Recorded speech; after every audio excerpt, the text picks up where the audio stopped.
If Mike Gundy's NIL comments about Oregon was giving us a peek behind the curtain to set expectations, could he be doing that once again with the Zane train feeling a little bit more like the pain train?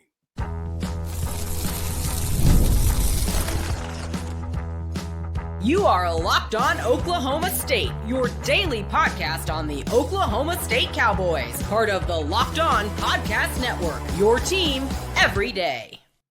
Howdy, y'all, and hello, all. Welcome back to Locked On Oklahoma State, your top stop for all things cowboy and cowgirl related. My name is Cody Stovall. I want to thank you kindly for stopping by to make this your first listen. We're available on all of your podcasting platforms, visually as well on YouTube. Find me personally on X at Aldeo State. Today, we're partially brought to you by FanDuel. Make every moment matter more, especially right now when new customers can bet just $5. And if your bet wins, you'll get $300 back in bonus bets to use all across the app. Make sure that you download the FanDuel app today. For capitalization purposes, we also need to talk about the capitalization of the quarterback position. Mike Gundy seemingly, potentially, gave us all a bar of expectations in regards to what a $35 million roster was going to look like in conjunction with a potentially $10 million roster would look like. If that was Mike Gundy setting the expectation for national fans and Oklahoma State fans that, hey, we need to tamper down this upset convo because financially we're just not in the same hemisphere as Oregon. And you could look at that game and the comments beforehand. Yes, he was genuinely giving Oregon a ton of props for having the ability to financially be where they are. But I also think that there's some validity, at least, to him potentially setting the expectation that we might get blown out, because that's what an NFL paid roster looks like compared to what we have at Oklahoma State. Could he perhaps be doing that again in his most recent press conference?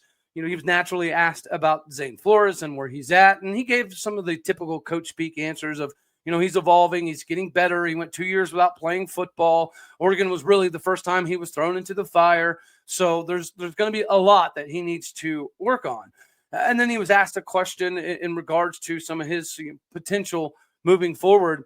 And Mike Gundy made a comment about how, well, if NFL scouts showed up to Boone Pickens, maybe he doesn't have that level of zip, but he has more than enough velocity, more than enough arm strength to get Oklahoma State where we need to be. I think at the end of the day, none of that is a bad conversation, and none of that is inaccurate in regards to Zane Flores. But it does make you wonder, like, how far behind are we? Because clearly the coaching staff, including Mike Gundy, decided after spring that it was better to keep Zane Flores than to keep Garrett Rangel or Milwaukee Smith. Both individuals, regardless of how you feel about them, they both had starting experience at this level at Oklahoma State, who we knew was going to do things by the Cowboy culture, so on and so forth. And it seemed as though the expectation for a Rangel or Milwaukee Smith was, okay, maybe they're good enough to win us like 7 games. And then we know that Rangel was told in his exit meeting that we just don't think you're fast enough to be in this particular offense. Zane Flores is not exactly the most fleet-footed. He is fast enough and nimble enough to be a mobile quarterback, yes. But I think, Garrett Rangel, we saw physically that BYU game, he was fast enough to potentially be on this ball club. And Milwaukee Smith, he showed a lot of promise at the tail end of the season. Ole Miss is very happy that they were able to scoop him up. Unfortunately for Rangel, Virginia Tech's a hot mess. And Virginia Tech is currently in a worse position than Oklahoma State. Now, if we lose to Tulsa, that could change things because Virginia Tech just got absolutely demolished by Old Dominion. Old Dominion is a pretty decent ball club. We've seen them kind of grow over the last few seasons, but that loss should never happen. Just like Oklahoma State losing to Tulsa should never happen. But did we bet on the right horse here? Right? The common consensus in spring camp was Rangel and Hosseini seemed to be having a pretty decent battle. Then we decided that we would rather roll with Haas and work with the upside of Zane Flores instead of stick with those two dudes. I'm not debating whether that was the right call or not, because I have faith in Zane Flores. I have a ton of faith that there was a reason that Matt Rule, as soon as he got the job at Nebraska, the first thing he did was come after Zane Flores very heavily. I was riding the Zane train all the way till the wheels fell off, and the wheels have not fallen off yet, thankfully. But it does make you wonder if Mike Gundy does give us peeks behind the curtain sometimes, which we know that he does occasionally. Could this be another indication that there's a peek behind the curtain? Because he followed that up with leaning on the run game a little bit more. He didn't necessarily say it was going to be Trent or Ceci or Caleb or Rodney per se, but he did insinuate that that definitely needs to be an emphasis. So just like yesterday, we talked about finding an identity, and we know that Navy put up almost 370 yards rushing. Perhaps that should be the identity. Well, if you listen to Mike Gundy's most recent press conference, there might actually be something physically tangible there as well. Because if there is any reservations in regards to Zane Flores, and, again, Mike Gundy, he's not always the most candid in his interviews, but when you look about his conversation in regards to Brian McCoy or Brandon Rawls, there's a different twinkle in his eye. There's a different level of excitement talking about those dudes. So just for mannerisms alone, it appeared as though that, he thinks Zane is still a very much work in progress. Meanwhile, guys like Brian McCoy and Brandon Rawls are extremely exciting. They've been playing college football for a number of years, so there's definitely some of that.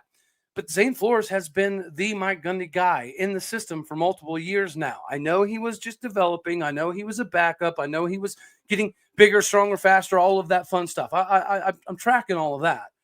But at the same point in time, how do we look at this particular instance and have a lot of confidence moving forward? If there's one knock, even the diehard, Gundy till death individuals may proclaim, is that he does have difficulty at times choosing the right quarterback, right? This has been the two things you could say about Mike Gundy. Number one, he couldn't hardly win Bedlam until the last few seasons. And secondarily, he always seemingly chose the wrong quarterback. And we didn't find the right quarterback until the quarterback that was chosen got injured, so on and so forth.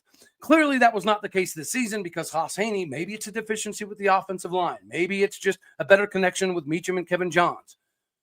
But there was a massive difference between the offense under Haas Haney and the offense under Zane Flores.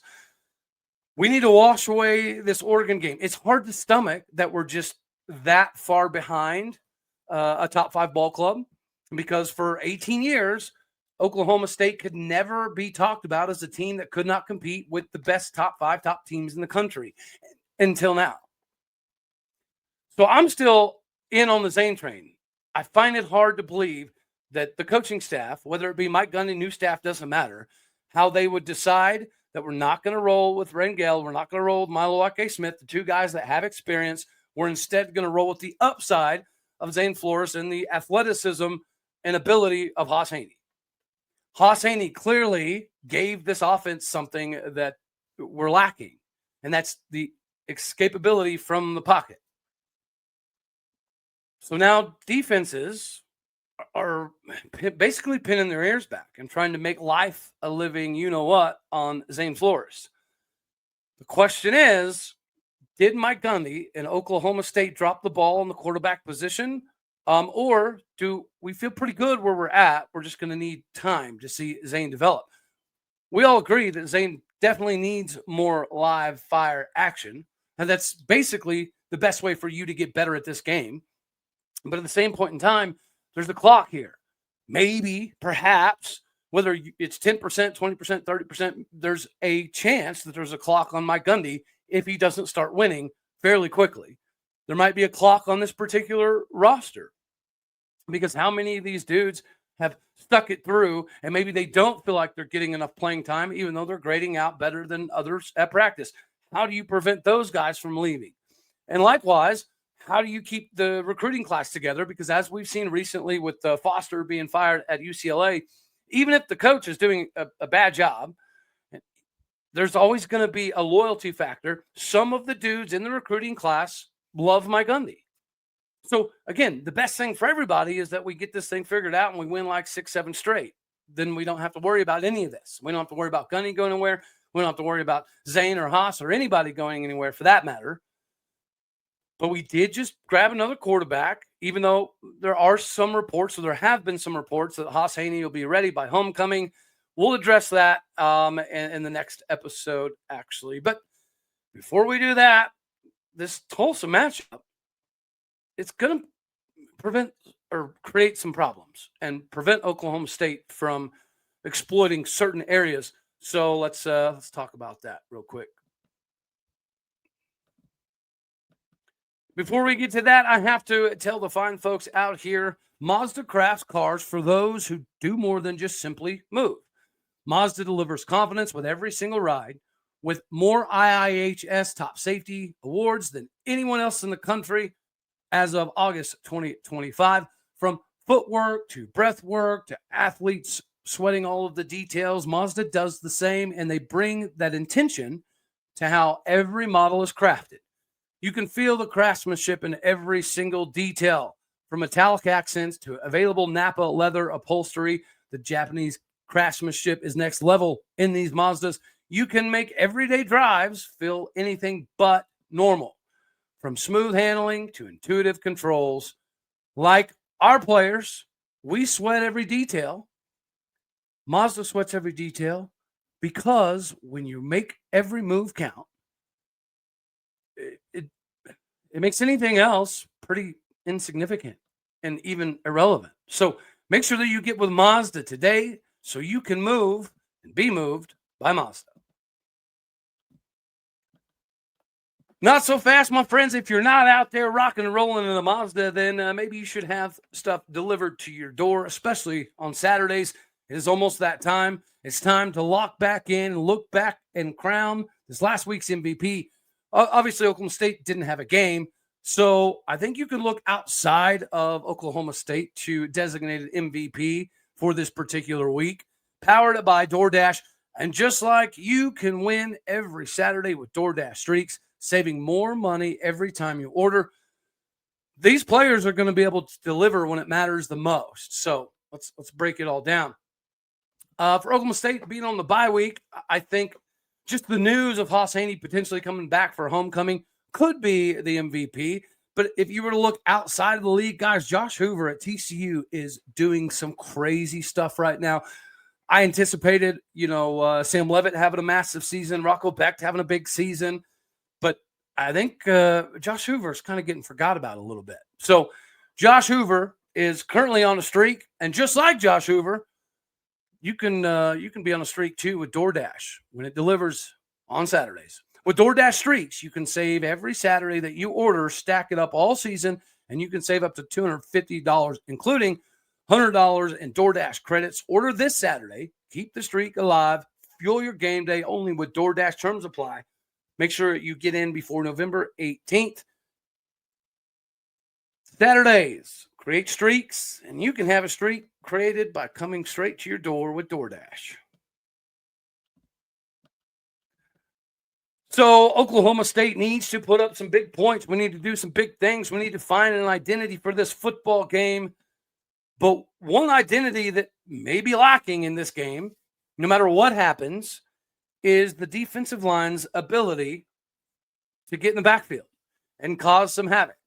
Because Tulsa may have given up almost 400 yards rushing, but they're also pretty good at creating lanes for guys like former Cowboy Dominic Richardson and the other former Cowboy running back at Tulsa, Braylon Presley. So we've got our work cut out for us. Wendell Gregory, unfortunately, kind of disappeared in the Oregon game. We need that. Deshaun Brown still being out. Jaleel Johnson, another individual who kind of disappeared during the Oregon game. In order for Oklahoma State to get back on track and to send a message and to find an identity, this might be the battle that we pay attention to the most. Of course, I want Trent Hallen, Caleb Hicks, Sesi Valahe, Rodney Fields. I want the running game to flourish against Tulsa on Friday night. I want defense to be aggressive as we've heard that all of fall camp has been. That aggressiveness we didn't get to see against Oregon. That's what I would like to see. But the battle that is going to mean the most is going to be the battle down low. Can Amon Oates have a day? Can Sidvini Hafili Kafusi have a day? Can Landon Dean get rocking and rolling and become that Brock Martin style of guy that we absolutely need? Can Demarion Thomas sift through the craziness at the offensive line and be a disruptive force in the backfield? Can we contain Braylon Presley? All of these things are important, and Tulsa has some dudes that we need to pay attention to down low. First of all, they have a left tackle, redshirt junior transfer, Jaquan Adams. 6'4", 300-pounder from East Tennessee State. The backup left tackle is a big speed product, 6'5", 295, Brody Duffel. The left guard is a grad senior transfer, Sean Hill, 6'3", 315 pounds from NC State. His backup, Cody Hornsby, 6'3", 330 pounds from Syracuse. The starting center, we know that we took their original starting center, Kason Carpenter, who might get to play this game. So they bring in 6'1", 310-pound Simon Wilson from Middle Tennessee State. The right guard, another redshirt junior transfer, 6'6", 335 pounds, Hunter Erb from Texas A&M. His backup, Ender Aguilar, 6'5", 305-pound transfer from Cal. The right tackle, another redshirt junior transfer, 6'7", 310-pound Cam East, an Ole Miss transfer. Their tight end, 6'6", 260-pound Brady Foley transfer from Indiana. The other tight end, a little bit more manageable, 6'2", 235 pounds, and Landon Lucas transfer over from Robert Morris. And they do have 3 returning guys that are going to be backing up, whether it be right guard, tackle, and right guard, something to that effect. They have 3 offensive linemen that are returning from this previous year's roster. So they have some continuity, but they also have some beast down low. Like we talk all the time about how 15 years ago, Oklahoma State maybe had 1 or 2 300-pounders. Now, when you look at Tulsa, you don't necessarily expect them to have this style of guy, this size of dude. But in their games that they've played this season, the rushing attack wasn't typically the issue. The issue oftentimes was defensively having some miscommunication, some problems in the front end, just giving up chunk yardage on running scenarios. That has been a limiting factor for them. They made the transition from Kirk Francis to Baylor Haynes, and Baylor Haynes looked pretty daggone decent against Navy. And Navy's a pretty good ball club. Like we got to think back over the last decade. Navy, comparable to Oklahoma State, is a team that traditionally wins 7, 8, 9 games over, rinse, wash, repeat. I think they've even mixed in a couple, 10-win seasons in there. So Navy is a good ball club. They brought back Blake Horvath, a phenomenal quarterback. So Tulsa was never going to beat Navy. Right? Let's just put that to bed. But at the same point in time, there was areas that Tulsa was dominant in. And one of the biggest was that offensive line. Having 6'6", 6'7", 330, 335-pound dudes all across the board, that is difficult for anybody to contend with. Oklahoma State was also being down our starting left tackle. We have been missing our starting center, former Tulsa Golden Hurricane, Kason Carpenter. So we understand the trials and tribulations there. This should be a really good test for our defensive line that got absolutely manhandled and dominated against Oregon. This Tulsa offensive line is really pretty daggone good. This is a Power 4 level offensive line, so it'll be a big deal if Oklahoma State does create chaos and get in the backfield and cause Dominic Richardson and Braylon Presley to try to bounce it outside. There's a lot of things that we need to talk about. But we're going to have a Tulsa local area expert join the show tomorrow to help us break down some of the Golden Hurricanes that we need to pay attention to other than the former Cowboys, Dom Richardson, Braylon Presley, this masterpiece of an offensive line that they've been able to assemble and put together. That young quarterback, I think he's a redshirt freshman transfer from Middle Tennessee State as well. And if you have been watching college, Middle Tennessee State, they can put up some offense now. They have been doing that for a little while. So Tulsa has the ability within the coaching staff. They have the ability and the size in the offensive line. They have good running backs in Dominic Richardson and Braylon Presley. We know all of that. So we do know that there's going to be some things that we have to pay attention to. And to me, the battle in the trenches, everybody says, battle in the trenches is the most important. But I think you can view every game a little bit differently. This game is Tulsa's strength, seems to be their offensive line. If Oklahoma State could not get any movement, any penetration, any TFL, sacks, you name it, against Oregon until the last 2 minutes where they put in their third stringer, that's problematic. So if we could not get movement against Oregon, getting movement against Tulsa is not exactly going to be easy. So if you're looking for one thing for Oklahoma State to step up and say, we are better than what we just put on film against Oregon, it needs to be this defensive line, because the Tulsa offensive line is more than adequate. And they will give us fits if we don't have schematic ways to counter what they're trying to do.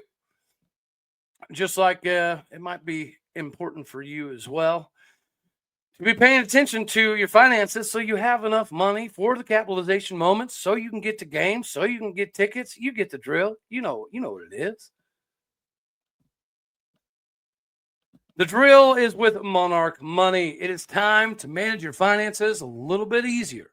Most people can't name all of their financial accounts or even necessarily what all of the accounts have in them, whether it's 401ks, properties, investments. The full picture doesn't always come in to play. So you can end up leaving money on the table without even realizing.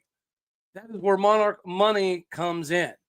This is an all-in-one personal finance tool that brings your entire financial life together in one clean, easy-to-use interface on your laptop or your phone. Monarch is built for people with busy lives.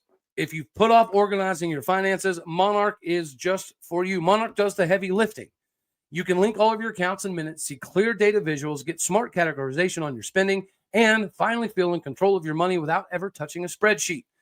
Maximizing investments, increasing your savings rate, easily reviewing finances with your partner or your financial advisor, keeping a clear view of your financial health week to week and long term is important. Monarch Money is going to give you that peace of mind. So don't let this financial opportunity slip through the cracks. Use the code LOCKEDONCollege, all one word, at monarchmoney.com in your browser for half off your first year. That is 50% off your first entire year at monarchmoney.com. Make sure that you go there today and use the code LOCKEDONCollege, all one word, to start managing your finances and your wealth better. All right, before we run off out of here, another thing that kind of was mentioned in the Mike Gundy interview, and I think he addressed this beautifully. Friday night games are not ideal, but he kind of mentioned about how us not really having much of a chance. Yes, it does affect the viewership. It also affects the attendance because you're going to have high school games on Friday night. But like he said, if the big dollar bills say that this is what you got to do, unfortunately, this is what we've got to do. The Big 12 is not in a position to be hooting and hollering and complaining about time slots or time slots on particular days. Let's just call a spade a spade. The Big 12 is in a position where we're trying to gain more national attention, more exposure, more marketability, profitability, you name it. The Big 12 is still in the process of trying to uplift the brand. Not having, Arizona State beat Texas, that hurts a little bit. Not having TCU be competitive in the Natty, that hurts a little bit. The parity in the league, although it's fun, and if you're looking for a game that's going to be pretty close, more often than not, no matter who the matchup is, you click on a Big 12 game. So I, at one point in time, didn't like the Friday night games, but I have to admit, I had a little bit of that OU in me, right? OU fans were screaming all the time about, we're OU. We should never be at 11 a.m. This is stupid. This is dumb. This is part of why we won out of the Big 12, because we're tired of playing at 11 a.m. That's a superiority complex that I think I kind of felt a little bit. I didn't fully agree, but at the same point in time, I felt like, well, Oklahoma State is kind of the cream of the crop in the Big 12 outside of OU. Yes, even significantly better than Texas for a 15-year stretch there. So, I assumed that we would reap the benefits of not having a bunch of Friday games or not having a bunch of 11 a.m. kickoffs. But it ain't going to happen. And Oklahoma State's not in a position to be hoity and toity like OU was, because we don't have, 14 conference titles or whatever the heck they had. But I'll admit, Oklahoma State was a constant, yearly top 15, top 10, top 20 team. We're always winning 8-9 games. So, I too felt like, well, Oklahoma State is not going to get shoved into that Friday night spot or the 11 a.m. spot all that often. But here we are.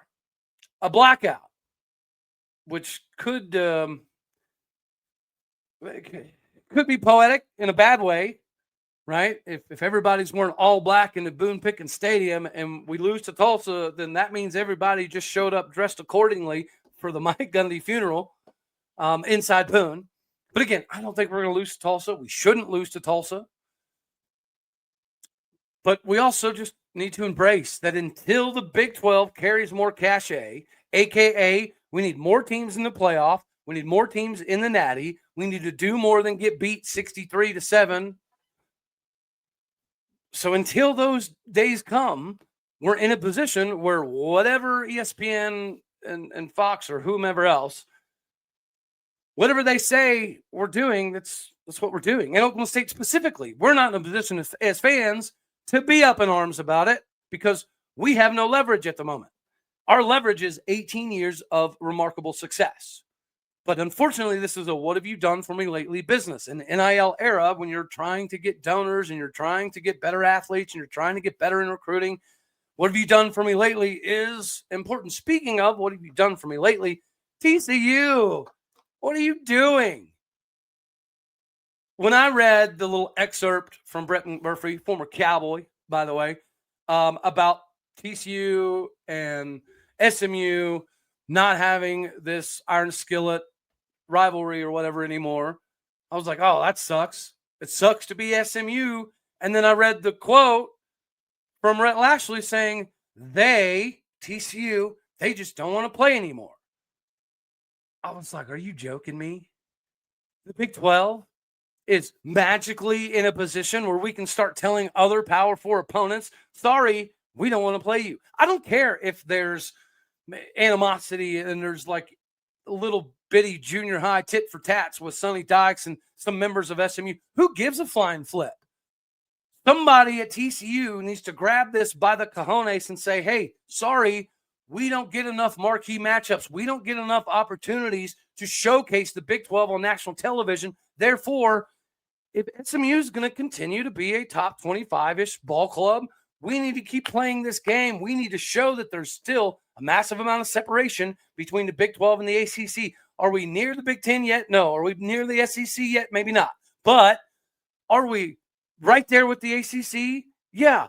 Are we probably better than all of the SEC combined? Yes. But there are still going to be the Florida States, the Miamis, the Clemsons, the SMUs, evidently, that are top 25 teams in that conference. So when you have opportunities to play those games, you got to flip and play them. Don't give me this ridiculousness of, oh, well, there's some bad blood between Sonny Dykes and SMU. The SMU coach clearly came out and said they don't want to play us anymore. So SMU wants to keep doing the daggone thing. TCU is the one running scared. I don't think the Big 12's in a position to be making these ridiculous calls. Stop pretending that the Big 12 is so far superior to the ACC that we don't need these ball games. TCU needs this game. The Big 12 needs this game. We don't have any rivalries really other than the Holy War. I know TCU and Baylor pretend to be rivals, but we all know that that's just ridiculous. But SMU, TCU, yeah, especially with Sonny Dykes and that storyline, that builds a bigger, better rivalry. And that's what's best for the Big 12. So hopefully somebody at TCU gets their shizness together and they go do some groveling and they find a way to keep SMU on the schedule, because I think this is a horrendous look for TCU and the Big 12 in general. I don't like it. I don't like it at all. Anywho, that's all we're going to have for this one right here. As always, you know I love you. God bless. Go Pokes. Thank you for tuning in to make this your first listen here in Locked On Oklahoma State. You could be anywhere. So happy you choose to be here. Do me a favor, hit the like button if you liked it. Dislike it if you didn't. That's okay too. More importantly, share, comment, and subscribe. My podcast and people out there, you are everything that makes this work. So I appreciate what you do. Go do what you do. Hit the stars. Leave some reviews. All right, y'all. Later, my taters.